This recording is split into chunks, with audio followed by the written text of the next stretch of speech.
भारत में G20 आयोजन पर आप देख रहे हैं हमारी ये खास पेशकश। प्रधानमंत्री नरेंद्र मोदी जब वासुदेव कुटुंबकम कहते हैं तो पूरी दुनिया ध्यान से सुनती है। प्रधानमंत्री मोदी की द्विपक्षीय बातचीत हुई। इटली की प्रधानमंत्री भी हिंदुस्तान आई थी और उसके बाद उन्होंने ऐसी भूरी भूरी प्रशंसा की कि उसमें भी आपको हिंदुस्तान की पूरी ताकत दिखाई देगी।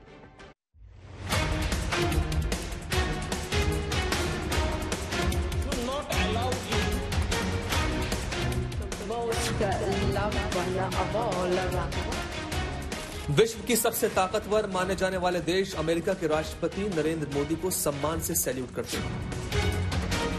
ब्रिटेन के प्रधानमंत्री कहते हैं कि बदलते दौर में भारत ही विश्व को रास्ता दिखा सकता है।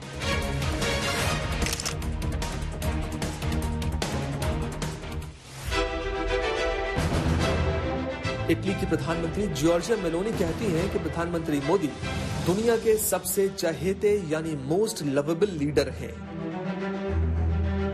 Approval rate that the Prime Minister Modi has reached, I think, is the most loved one. ये तारीफ यूं ही नहीं है, दौर अब भारत का है। वो वक्त आ गया है जब भारत विकसित और विकासशील देशों के सबसे बड़े समूह G20 का एजेंडा तय कर रहा है।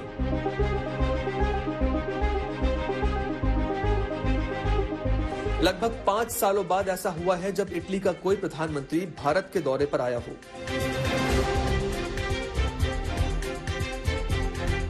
2012 में इटली के 2 नौसैनिकों ने भारत की समुद्री सीमा में फायरिंग कर दी थी, जिसमें केरल के 2 मछुआरों की मौत हो गई थी। इस घटना के बाद से दोनों देशों के रिश्तों में तनाव था।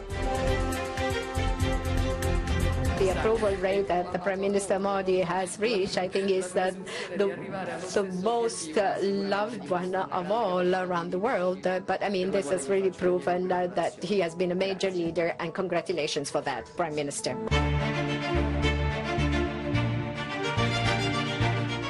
सिर्फ इटली ही नहीं, G20 में शामिल सभी देश इस बात को समझ चुके हैं कि हिंदुस्तान का भविष्य में मतलब क्या है। हर अंतर्राष्ट्रीय बैठक में प्रधानमंत्री मोदी विश्व के मुद्दों की लाइन लेंथ भारत के हिसाब से तय कर रहे हैं। कोरोना के बाद जब पूरे विश्व को भारत ने वैक्सीन और दवाइयां मुहैया कराई, तब सिर्फ मेक इन इंडिया की छवि मजबूत नहीं हुई, भारत पर भरोसा भी बढ़ा। पूरा विश्व जब रूस के साथ समझौता तोड़ रहा था, तो भारत देश हित के लिए रूस से तेल समझौता कर रहा था।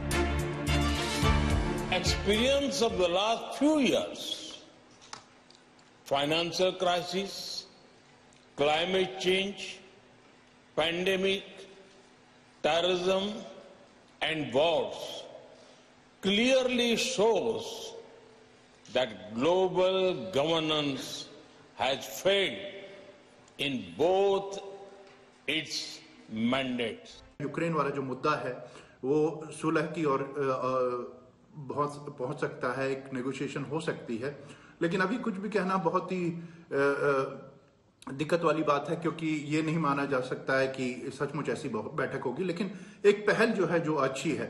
अमेरिका भी भारत से दोस्ती चाहता है, रूस भी भारत से जो दोस्ती चाहता है। इस तरीके से अगर आप देखेंगे तो 60 और 70 के दशक में जिस तरह से भारत ने अपनी पैठ बनाई थी as a mediator, as a conciliator, I think वो दौर दोबारा आ रहा है। इस तरह से जिस तरह से डिप्लोमेटिकली हम बहुत ही सजग हो गए हैं, हमने काफी दोस्तों के साथ दोस्ती की है।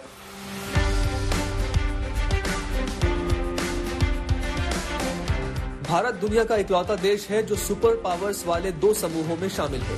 एससीओ पर रूस और चीन का गहरा प्रभाव है। इसी तरह से G20 में अमेरिका और यूरोपीय देश प्रभावी हैं।